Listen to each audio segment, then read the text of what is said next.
वंदे मातरम हे केवळ एक गीत नसून भारतीय स्वातंत्र्य लढ्याची ऊर्जा आणि राष्ट्रप्रेमाचा हुंकार आहे. बंकिमचंद्र चटर्जी यांनी या गीताने स्वातंत्र्य सैनिकांच्या मनात राष्ट्रभक्तीची ज्योत प्रज्वलित केली होती. परंतु दुर्दैवाने स्वातंत्र्यापासून ते आजपर्यंत आज तागायत या राष्ट्रीय गीतावरून राजकारण रंगताना दिसत आहे. संपूर्ण वंदे मातरम गायनाला विरोध करण्याची काँग्रेसची भूमिका पुन्हा एकदा चर्चेत आली आहे. म्हणूनच आपल्या आजच्या व्हिडिओचा विषय आहे वंदे मातरम आणि काँग्रेसचा राष्ट्रद्रोह. नमस्कार, मी नित्यानंद भिसे आणि आपण पाहतात बोलायचंच हे यूट्यूब चॅनल. सध्याच्या झिंझिने हा विषय समजून घेणं आवश्यक आहे. स्वातंत्र्यपूर्व काळापासूनचा या गीताविषयीचा वाद आजही ताजाच आहे. त्यामुळे आजच्या तरुण पिढीला या गाण्याविषयी, या गाण्याच्या मागचा इतिहास काय आणि सध्या त्यावरून काँग्रेसचं राजकारण काय हे समजून घ्यावं, यासाठी आम्ही हा विषय मांडत आहोत. तर स्वातंत्र्य संग्रामाच्या काळात काँग्रेसने मुस्लिमांचे लांघूनचालन करण्यासाठी आणि धार्मिक भावना त्यांच्या दुखवतात याचं कारण पुढे करून संपूर्ण वंदे मातरम गाण्यास स्पष्टपणे नकार दिला होता. या गीतात आहे होते तरी काय, तर दुर्गा देवीची स्तुती आणि मातृभूमीचे देवीच्या रूपात वर्णन, ज्यावर काही घटकांनी म्हणजे मुस्लिमांनी आक्षेप घेतला होता. त्यामुळेच काँग्रेसने या गीतातील केवळ पहिल्या 2च कडव्यांना मान्यता दिली. स्वातंत्र्याला 80 वर्ष झाली तरीही काँग्रेसची हीच जुनी मानसिकता कायम असल्याचे चित्र आहे. मुस्लिम लीगने 1937 मध्ये लखनौ येथे झालेल्या आपल्या अधिवेशनात वंदे मातरम गाण्यास अधिकृतपणे विरोध केला होता. या गीतात मातृभूमीचे पूजन आणि तिचे देवीच्या रूपात सादरीकरण केले आहे असा मुस्लिम लीगचा दावा होता, जे इस्लामच्या एकेश्वरवादाच्या विरोधात आहे.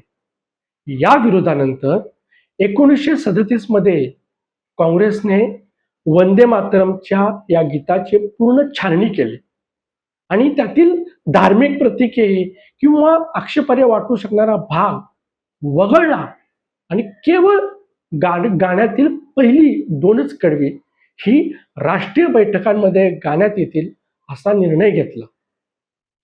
मुस्लिमांचे लांघूनचालन करण्यासाठी काँग्रेसने राष्ट्रीय गीताची अशी तोडफोड केली तरीही देशाची धर्माच्या आधारे फाळणी झालीच.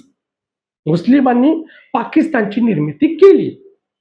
स्वातंत्र्यानंतर आता 80 वर्षे उलटली तरीही काँग्रेसची ही मानसिकता तशीच आहे. कारण मोदी सरकारने संसदेत संपूर्ण वंदे मातरम गाण्याबाबतचा कायदा संमत केलेला असतानाही काँग्रेसने या राष्ट्रगानाचे संपूर्ण गायन करण्यास नकार दिला आहे. 15 ऑगस्ट या दिवशी, राष्ट्रीय सणाच्या दिवशी, काँग्रेसच्या कार्यालयात ध्वजारोहणाचा कार्यक्रम होता आणि त्यावेळेस काँग्रेसच्या अध्यक्षा सोनिया गांधी यांच्या उपस्थितीत वंदे मातरम संपूर्णपणे गाण्यास विरोध झाला. खुद्द सोनिया गांधींनी हे गायन संपूर्ण वंदे मातरम गाण्यास विरोध केला होता. एवढंच नाही, या कार्यक्रमानंतर पक्षाच्या राष्ट्रीय कार्यकारिणीची बैठक झाली आणि त्या बैठकीतही काँग्रेसच्या सर्व अधिकृत कार्यक्रमांमध्ये वंदे मातरम या गाण्यातील केवळ पहिली 2च कडवी गाण्यात येतील असा निर्णय घेतला. आता हे धोरण म्हणजे संसदेच्या भावनेचा आणि देशाच्या सांस्कृतिक वारशाचा उघडपणे अवमान आहे. मतांच्या राजकारणासाठी आणि मुस्लिमांच्या एक गटा मतांसाठी देशाच्या राष्ट्रीय प्रतीकांशी तडजोड करणे काँग्रेसच्या राजकारणाचा भागच बनला आहे का?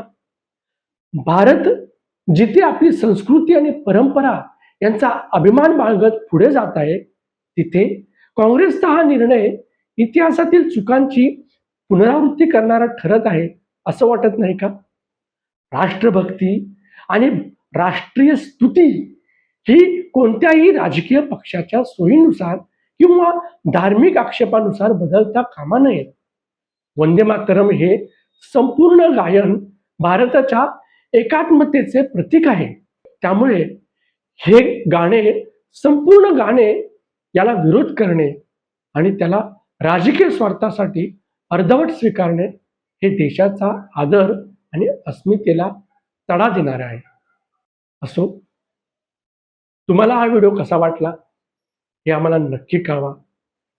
हा व्हिडिओ तुम्हाला आवडला असेल तर आपल्या मित्रमंडळींना शेअर करा, व्हिडिओला लाईक करा आणि आमचं यूट्यूब चॅनल सबस्क्राईब करायला विसरू नका. धन्यवाद.